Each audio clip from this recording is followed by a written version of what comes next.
Olá pessoal! Hoje a presença do Estado é sentida em toda parte, em quase todos os aspectos da nossa vida, no afeto, no trabalho, no lazer.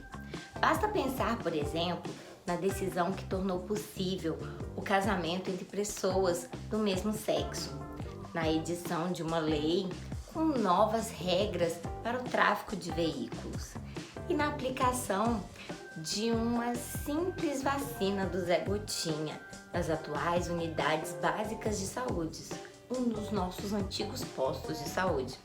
Quase todos nós temos a presença do Estado marcada nos nossos braços em forma de vacina BCG. Cada um desses exemplos retrata uma política pública protagonizada, respectivamente, aqui no caso, pelo Poder Judiciário, pelo Poder Legislativo e pelo Poder Executivo. Isso mostra que quando se fala em política pública, se pensa apenas nas políticas públicas de saúde, de educação, de meio ambiente. Na realidade, atualmente, as políticas públicas respondem pela maioria das tarefas do Estado. Inclui não só essas políticas públicas sociais voltadas para a efetivação dos direitos sociais previstos no artigo 6º da Constituição de 88, como assistência social e mobilidade urbana, mas também as políticas de gestão pública, como a política de contratação de servidores públicos e de arrecadação de impostos, as políticas de infraestrutura, como a política industrial e a política de telecomunicações, e as políticas econômicas, como a política monetária e a política fiscal. No Brasil, a discussão sobre as políticas públicas ganhou ainda mais importância com a Constituição de 88, que trouxe inovações importantes nesse tema.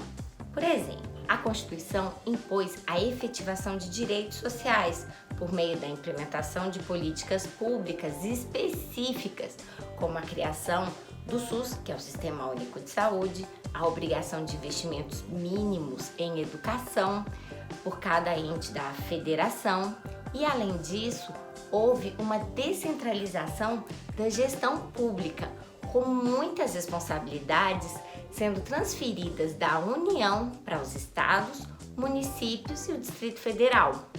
Ou seja, todos esses entes federados passaram a ser responsáveis pela elaboração, desenvolvimento e implementação das políticas públicas. O Brasil tem muitos desses entes federados, afinal, são mais de 5.570 municípios, 26 estados, um Distrito Federal e a União, todos responsáveis por um conjunto de políticas públicas que, para sua plena efetivação, precisam ser coordenadas entre si. Se é difícil combinar um amigo oculto com seus amigos, imagina como é possível coordenar todos esses entes federados para que a prestação de um serviço público de qualidade seja garantida.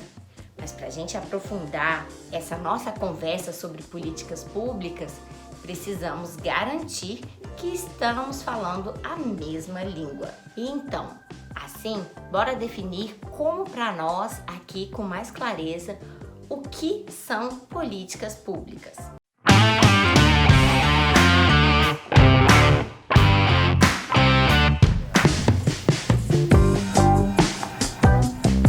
Política pública é um termo fluido.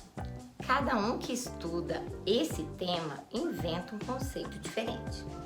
Então, para nós, aqui, política pública é tanto uma diretriz voltada para o enfrentamento de um problema público, quanto um conjunto de decisões interrelacionadas voltadas para a concretização dessa diretriz, por meio de projetos, planos, programas, cada um deles com diferentes estágios de elaboração, de implementação e avaliação. Por exemplo, considere que a gente tem um problema público. Crianças estão sendo contaminadas pelo vírus da poliomielite. A política pública, então, será prevenir essa contaminação de modo a vacinar todas as crianças contra a poliomielite. Então, o nível estratégico do enfrentamento desse problema público é a erradicação da poliomielite entre crianças de 0 a 5 anos, por exemplo, no território nacional durante um ano. Na sequência, vai ser necessário o desenvolvimento de um plano para concretizar essa diretriz, que contará com diversos programas. Por exemplo, haverá um programa para adquirir essas doses dessas vacinas, para fabricar, e outro para levar essas doses até as populações que vivem nos locais mais remotos do país, como as populações ribeirinhas no Amazonas, no Nordeste, no Rio Grande do Sul, no Pantanal. E isso envolverá agentes das esferas municipais, estaduais e federal. Esse é o nível operacional do plano, da política pública. E por fim, vai ter um nível tático, que é o fazer acontecer da política pública. É a efetivação desse plano, que vai ser colocar essas vacinas num barco, num caminhão, num carro e levá-las até todas essas crianças. Entidades privadas, como empresas e pessoas jurídicas sem fins lucrativos, também podem fazer políticas. Por exemplo, políticas de inovação, políticas de contratação de pessoal, políticas de diminuição de custos. E aí, a diferença é que a política pública é voltada para a solução de um problema público.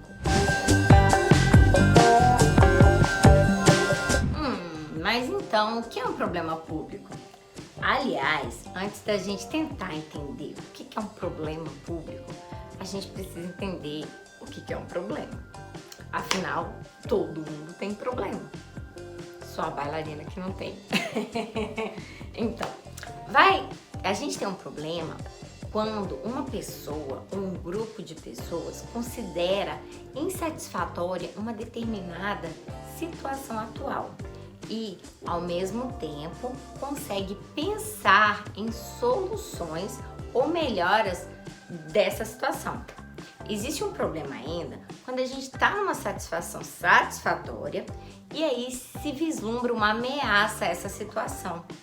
Se no primeiro caso o objetivo é transformar a realidade, no segundo o objetivo é conservá-la do jeito que ela está. Veja, então, para que exista um problema, deve ser possível pensar, imaginar uma solução, mesmo que para frente a gente descubra que essa solução vai ser ineficaz. Uma questão que sequer a gente consiga imaginar numa solução, ou ao menos um caminho para aliviá-la, mitigá-la, não vai ser um problema, é uma fatalidade. Por exemplo, a pessoa fica lamentando por uma decisão que ela tomou no passado, que ela queria decidir diferente. Enquanto não se inventar a viagem no tempo, essa situação insatisfatória não tem como ser resolvida. Logo, não é um problema. Agora, o problema público é aquele cuja insatisfação é coletiva e a solução busca beneficiar essa coletividade, ou ao menos esse é o ideal. Uma coisa é a teoria, a outra é a prática. Contudo, de verdade mesmo, um problema somente será um problema público quando for assim reconhecido por atores relevantes nessa esfera pública, como políticos e seus partidos, por personalidades preeminentes na sociedade civil, como lideranças, movimentos sociais, jornalistas renomados, influenciadores digitais. O problema não é público, então, em si. Ele é público em razão da atuação simbólica desses referidos atores, que constituem a natureza pública desse problema. Dito isso, a ideia de problema público está muito ligada com a ideia de agenda.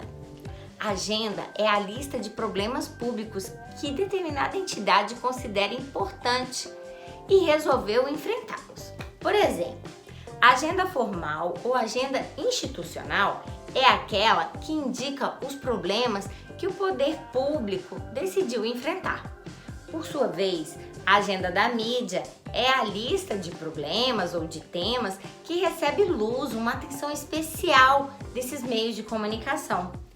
Em nenhum desses contextos, a agenda precisa ser única. Aliás, em regra, essas agendas são multicêntricas. Cada militante, cada partido político, cada governo, cada jornal, cada grupo de interesses possui a sua agenda, e você também. Para uns, a questão do meio ambiente é crucial. Para outros, o que é mais importante é o controle da inflação.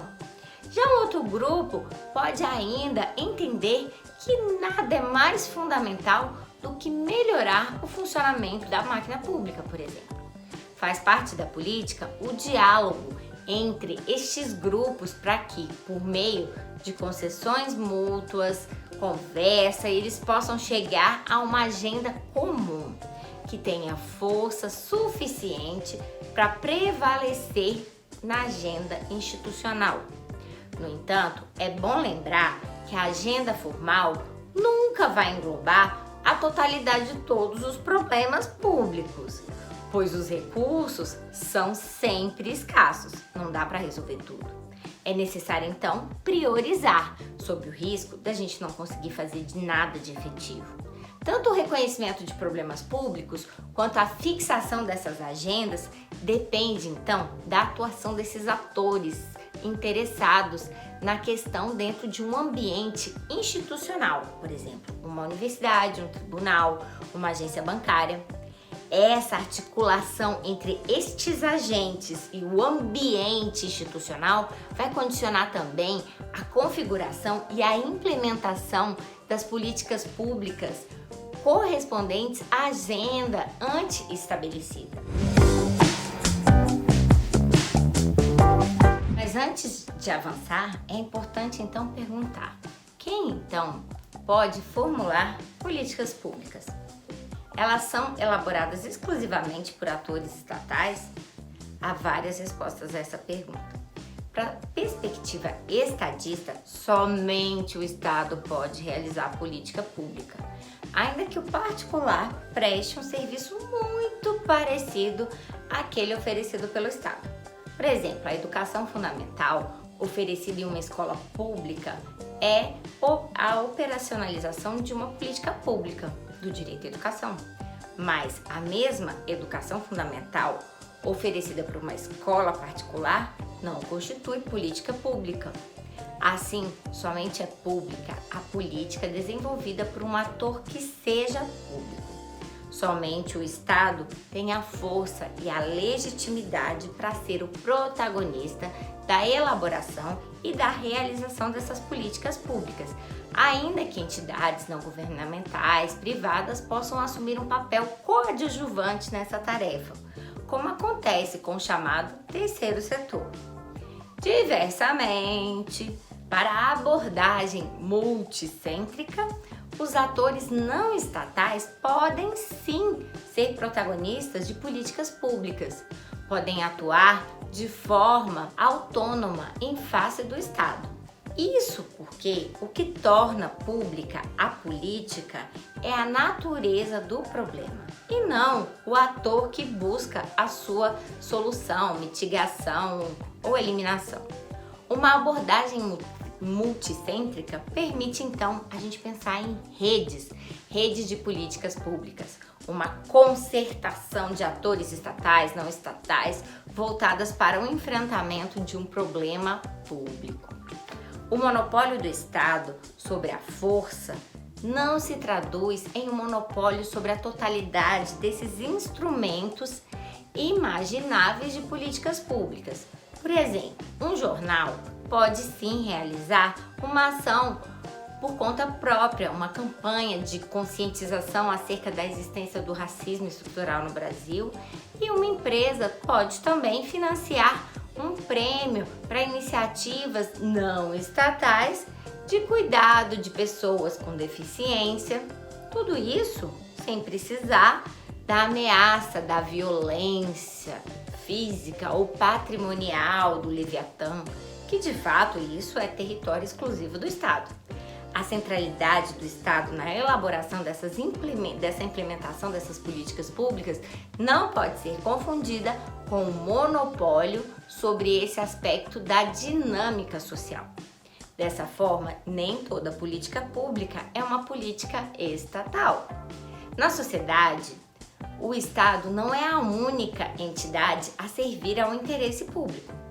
Basta pensar estados frágeis como a Somália, infelizmente, em que os serviços públicos fundamentais são basicamente prestados por entidades não governamentais, como, por exemplo, os Médicos Sem Fronteiras. Na verdade, essa visão de que a política pública é monopólio do poder público é uma herança do passado autoritário brasileiro e traz uma visão de que o Estado pode tudo e a sociedade civil pode nada.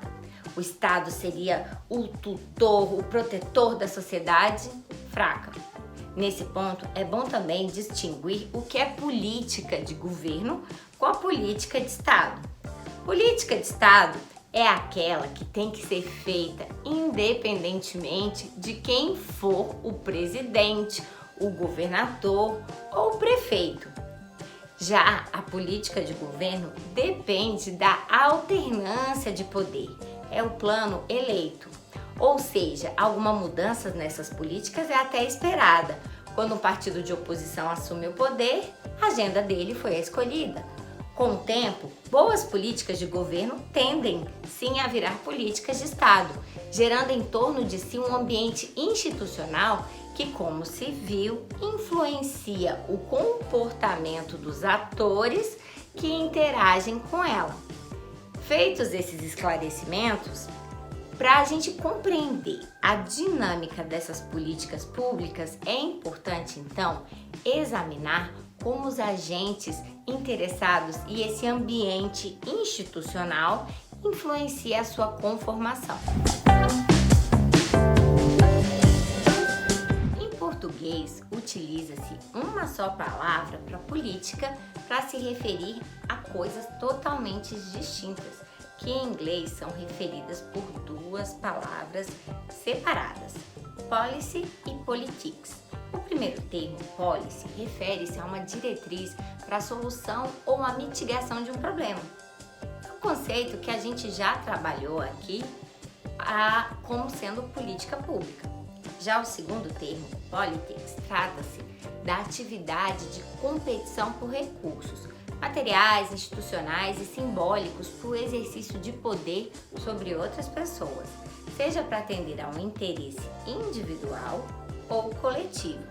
É o que fazem diariamente, por exemplo, os políticos profissionais e seus partidos. Mas não só eles. Quando um casal de namorados está discutindo sobre o próximo destino de férias e um quer ir para a praia, o outro quer ir para a serra, o esforço que cada um utiliza para convencer o outro é uma atividade política, independentemente da natureza dos argumentos, se racionais ou emocionais. Assim, esses dois sentidos são totalmente distintos, que em português somente podem ser diferenciados pelo contexto em que a gente emprega a palavra política. Dessa forma, existe a política da educação, que é voltada para a organização e a prestação do serviço de educação pública ou privada, e a política na educação, quando vários atores procuram se posicionar nesse assunto para conseguir ganhos políticos, econômicos e simbólicos. Em qualquer de seus dois sentidos, a política não se desenvolve no vazio. ela acontece sempre em um contexto, e no contexto dessa sociedade e da política mais ampla, que é chamada de polity. Mais especificamente, a política acontece no âmbito dessas instituições que vão condicionar, ao menos parcialmente, as práticas desses agentes envolvidos nas disputas e nas convergências que caracterizam toda a política.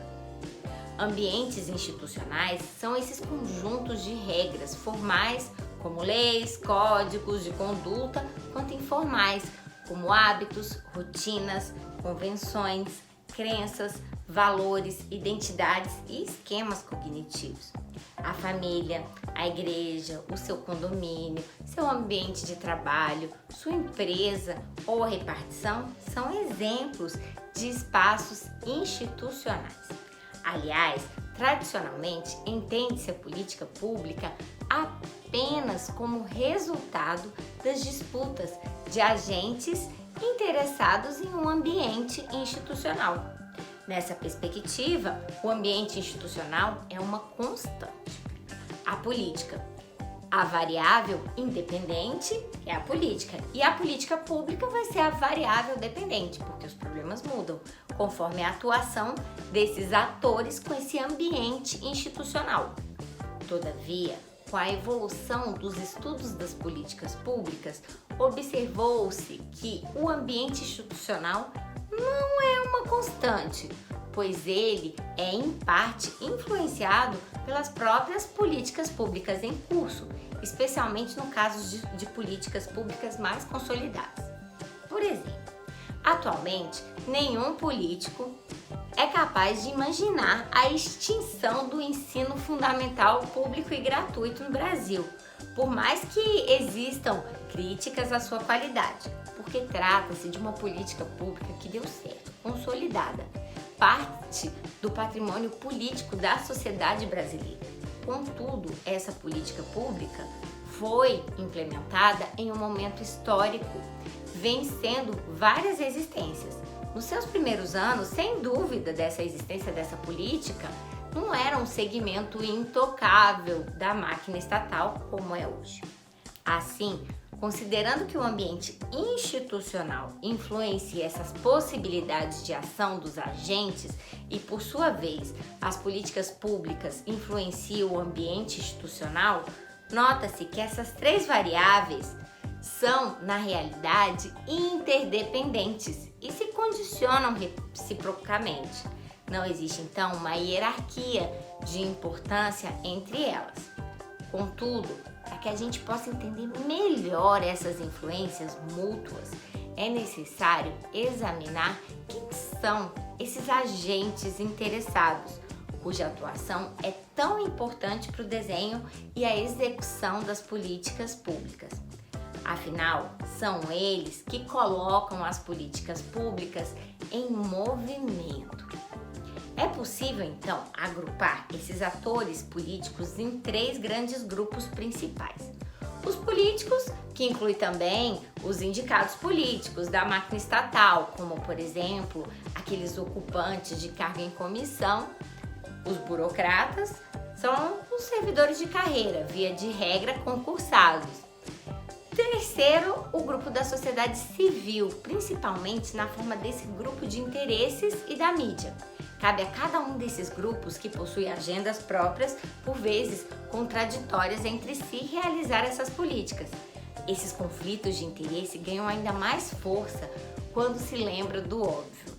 Os recursos disponíveis para a implementação das políticas públicas são limitados. Aliás, é importante que o estudo das políticas públicas caminhe de mãos dadas com o estudo do orçamento público.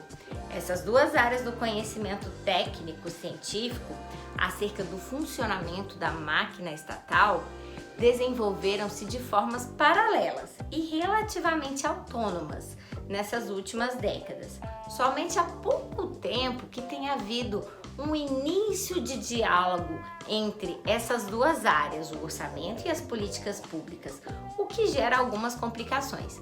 Afinal, o orçamento deve ser o local de compatibilização entre as prioridades e metas das políticas públicas, com a restrição financeira que os governos sempre vivenciaram. Para que a máquina pública atenda ao interesse público, o ciclo orçamentário e o ciclo das políticas públicas precisam ser compatíveis. É necessário entender que sem dinheiro não se realizam direitos e que o gasto de qualidade é aquele que resolve ou mitiga esses problemas. Diante de tudo isso, é possível afirmar que o estudo das políticas públicas é um campo multidisciplinar que envolve conhecimentos de gestão pública, de direito administrativo, de finanças públicas, como áreas também específicas de cada política pública considerada, como a saúde, a agricultura, a moradia, governo digital, segurança pública, entre outras. O conhecimento é chave tanto para aqueles que vão formular e implementar as políticas públicas, quanto para aqueles que vão cobrar desses gestores a efetivação de seus direitos. É necessário, então, estudar e continuar a estudar sempre. Dessa forma, este é um tema que continuaremos a aprofundar mais nos vídeos no futuro. Aguarde!